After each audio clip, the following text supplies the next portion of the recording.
Why Gibson is the king of the hype and the most expensive custom shops you will ever see.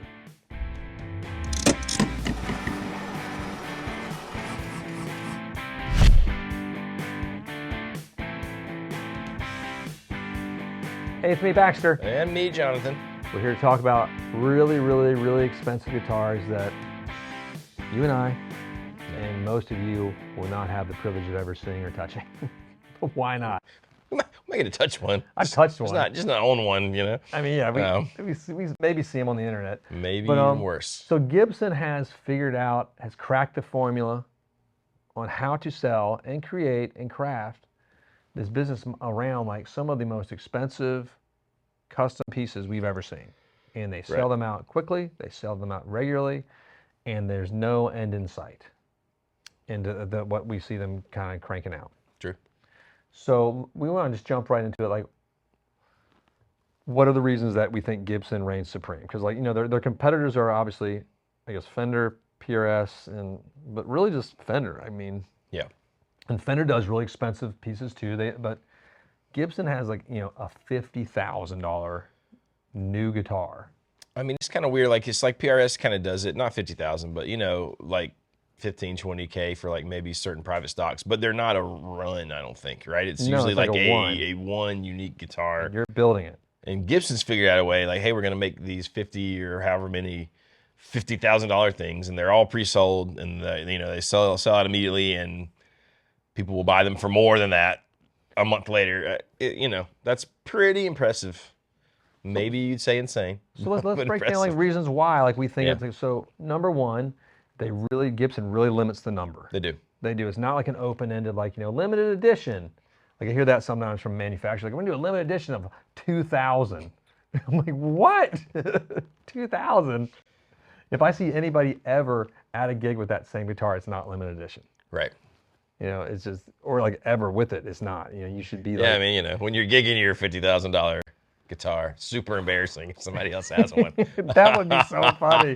I want to capture that on camera. Like anybody. No, we have a friend who has one of the greenies who's kind enough to let us like play it at the game. Friend. Well, a person we an acquaintance. Call him a bearded nemesis. Friendly bearded nemesis. No, but they limit the number. Yeah, and it's an honest limiting. Right. What about the experience of it? Because like if you bought that, you got flown to Nashville. You got to meet Kirk Hammett, and Tom Murphy. And I've heard like meeting the Tom Murphy and meeting JC was like a highlight for a lot of the cats too. Yeah, JC's not there anymore. He's gone off to greener pastures. No, he's not. Off with his hoofs. No, I think that the package of that is a pretty big deal too. I think so. I mean, when you're spending that level of money, I think that's really cool. I think there's a different customer, I think too, which also pairs with reason number two, maybe the historic legacy of the Les Paul. Right. It's different than the Fender Stratocaster, which is its direct competitor. The Telecaster too, but there's never been a Telecaster or a Les Paul, Telecaster or Stratocaster that reaches the outrageous values of the bursts. Right. You know, like when you're starting at $250,000 for your instrument, I mean, that's where Fenders end. I mean, even that, right? Like, you know, and I could be wrong, but it seems like there were a lot less bursts built. Like there were a lot less 59, 58 bursts than, the whole point of Strats and Tellies is they're cranking them out, right? You know, there's that apparently we know kind of how many there were. People keep track of them, and I don't think it's the same because we talked about before, vintage Strat or Telly. Maybe it's a body from this and a neck from this, and it's kind of bastardized. Les Paul, it's a Les Paul. That's right. So no, there's no cutting that up. You can't. If you do, that's a little strange. Now here's the other thing, Gibson. Even though we have the greenie, let's say, and then they just did that run of the Brazilians with the Brazilian fretboards, which are what, 20,000? Right around 20K, which is a lot of money. Unfortunately, I played one of those too, and it's so frustratingly good. I wish it wasn't. I was sort of upset when I found out it was that expensive. But it was so good. And there's something, I mean, we talked about this too. It's just, I don't know. They're just so good. Well, the reason three, I'm going to interrupt before I forget it, because I will forget it. But It's historic greenie, but it's also the Brazilians. They're not sort of setting it on like one particular artist in the same Right. way. It's like it captures a much wider net.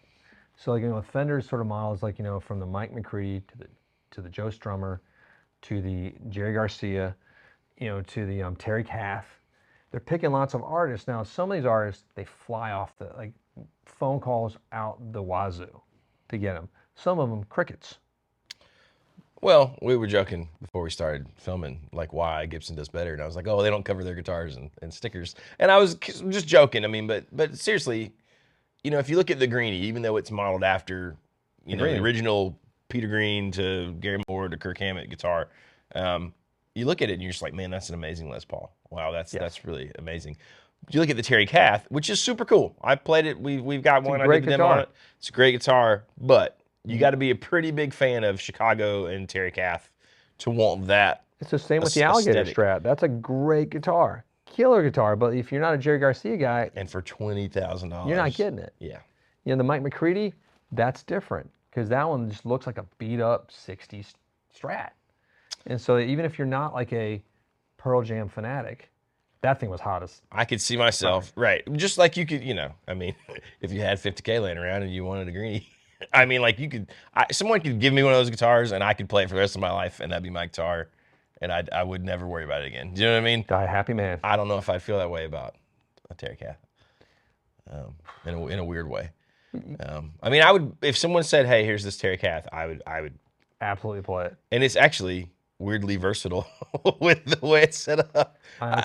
It's a great guitar. It is a great guitar, but it's just a little different vibe. So niche. Right. And that's where like I think Gibson's sort of marketing team has figured out like, hey, we're gonna sort of we're finding guitars that are so broad. Like I mean, I keep begging the Fender for like there's this one little unknown guitar player from this band called Red Hot Chili Peppers. If they could do that, that would be sold out within a millisecond. And it may maybe he strikes me as the kind of dude who would be like, nah, cannot make. I feel like that's the issue, which I think is really funny. Which I respect that even more. So when it does happen, it'll be the right charity that's linked to it. It'll be like the right moment in time, or it'll be when he's dead. I was gonna say when he dies and whoever's managing his estate is like, yeah, let's make money. Let's cash out now. He's gone. Who are those guys talking Integrity. About? So, anyways, that could be true. Now the resale market on the Gibson ones is insane as well. Yeah. Yeah, we saw the Greenies going for $50. We immediately saw them at $75,000. A few of them the next day, and I think they sold right at that point. Do you think? I mean, I know there's guys who just love those guitars, and they're going to buy them regardless, right? Who have the money, but the few of them that I've talked to, there is this thought that hey, if I buy this and catastrophically I need the money back, I can probably make a profit. Like, would it be the same if you knew you were going to buy that $50,000 Greenie and it was worth $15,000 the next day? So I think that's the other point is like the investment it seems sound with some of these. Right. Some I'm not sure about. I think this goes to the next point, the Brazilian quandary. So Gibson has sort of stopped making Brazilian available to customer orders, and it's only available in these limited runs. Yeah. Thus the outrageous sort of markups that they can do on it. Right. And people will buy it and eat it up because if you want to get a 59, a real style to that, you want a Brazilian board. And it's so they've got now that's where Fender I think wins in this battle. They still offer that within the Masterbuilt option. Yeah. Some of the boutiques do too. Like I mean, Echo Park, I can still get Brazilian, gorgeous Brazilian too. You can still get it from Castados as well. It's pretty. Get from PRS, right? Like they're doing some stuff. Yeah. Yeah, you definitely can. Yeah. God, this PRS we just got the other day. Sorry, side note. It was one we got. It was a Wood Library quilt top DGT. And I was like, why is this guitar so much better? I didn't process that. I looked at it. It's the Carina neck. Oh. That's this magic bullet with PRS guitars I've found. Like we got the mahogany body, Carina neck, and you got the maple top. With the PRS, it does something. So if you have one of those, hang on to it. It's a great build. Cool. Yeah, good to know. Side note, I sold one of those once to one of my dear friends, Peter. I think he sold it. I'm sure he did, but it was got a guitar sounding good. And it is just that Carina neck. It's magic. Okay, all right. It's magic. There's something Gibson had that down. So, even from the Silverburst, like the whole, what company makes a whole run of Silverburst and somehow has the entire 18-wheeler stolen? that's like, obviously it's an inside job when that happened. We did a whole story on it years ago. But I mean, to have that, somebody knew like this is going to be worth a ton of money. And Which is kind of wild, right? wow, they got the whole, the whole shipment of all those. Unless it's a conspiracy. Gibson knew it would add to the mystique. But also, false flag. But it also adds to the number of guitars out there It does. that run. It does. Because there's a bunch that were the stolen lot, and you probably could have gotten that at a deal, but then you're worried, is it counterfeit? Weird. It wouldn't really be counterfeit. It would just be, that's weird. That is kind of, I think that's kind of.